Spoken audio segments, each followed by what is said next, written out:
Swift ended his days as Dean of St. Patrick's Cathedral in Dublin, embracing the city he once spurned. Misanthropic yet humane, a depressive with an astounding wit, Swift, to me, appears an almost unfathomable character.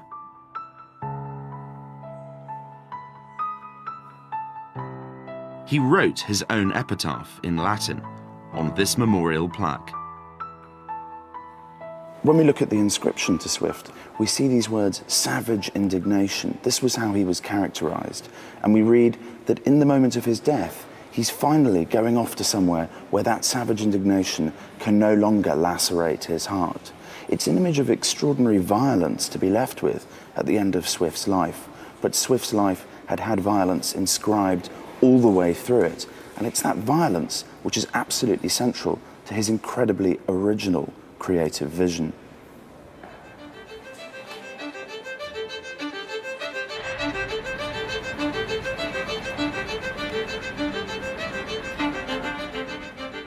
Today, women are the majority consumers of novels, and it was no different back in the 1740s. For a growing readership of middle-class women with time on their hands, the novel allowed entry into other people's worlds. The novel was intrinsically an intimate genre, and the potential for exploiting that intimacy, for penetrating human consciousness deeply, was about to be exploited.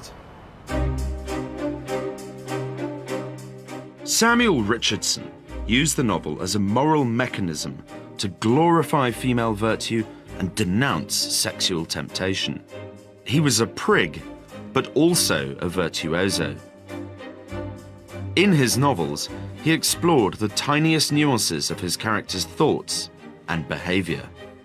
His fiction would lay bare the workings of the human mind a full 150 years before Freud.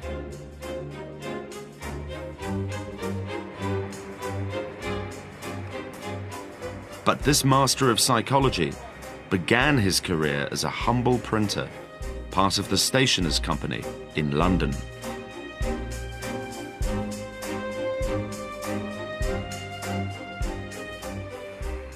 Richardson is a printer before he's a novelist, and indeed his becoming a novelist is an extension of his activities as a printer. He's a central figure in the print culture of this age. And we see here the documentary evidence of his career as a printer. So here he's being bound as an apprentice, and then here 7 years later he's being freed from his apprenticeship. And then we see him taking the livery of the company, before finally in 1754 ascending to be the master of the company. And that completes a remarkable passage through the ranks to reach the very top of the Stationers' Company and of print culture of the age. Richardson's first novel, Pamela, or Virtue Rewarded, was published anonymously in 1740. It's a series of letters concerning the attempted seduction of a young maid by her aristocratic master. She resists. He falls in love. Pamela's unflinching virtue nets her the man and the country estate. Richardson championed the epistolary form to draw us deep into the minds of his characters as they agonize over their own motivations and desires. A woman who writes 6 letters on her wedding day, one at 8 o'clock in the morning, one at 10 o'clock in the morning, one at 2 o'clock in the afternoon, one at 3:30. It is ridiculous. On the other hand, it is also quite close to the moment, and people appreciated that.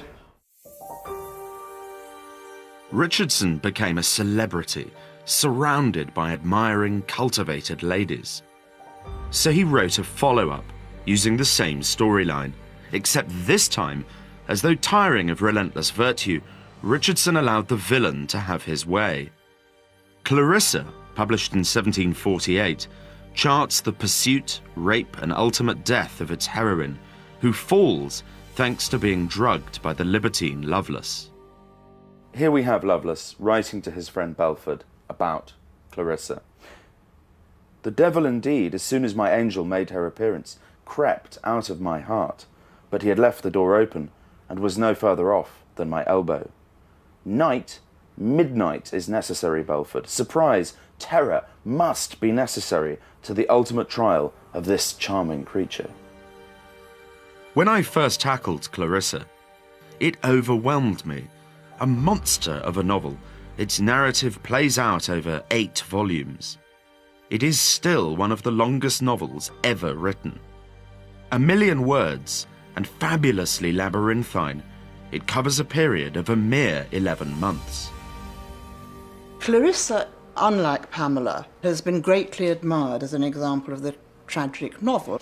I don't find it tragic. I find it verbose, cruel, vindictive, sadistic. There is Clarissa, the innocent Clarissa, who is tormented all the way through the book and is finally raped and dies at inordinate length in a very religious mode, which preparing her dying dress instead of her wedding dress. I now find it more offensive than I did when young. I can now hardly lift it up, partly because it's very heavy and my hands grow weak, but I actually physically find it repulsive now. What do you think Richardson's really great achievement is in terms of taking the novel forwards? In Richardson, you have the extreme development of a form of psychological novel, which of course continued. I mean, Henry James, you could say, is a direct heir to Richardson. This eternal kind of going over motive, going over little movements of the spirit and the body.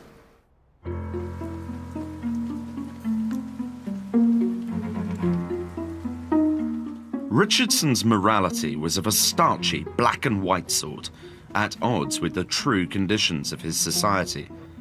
Outside on the streets, it was a very different story.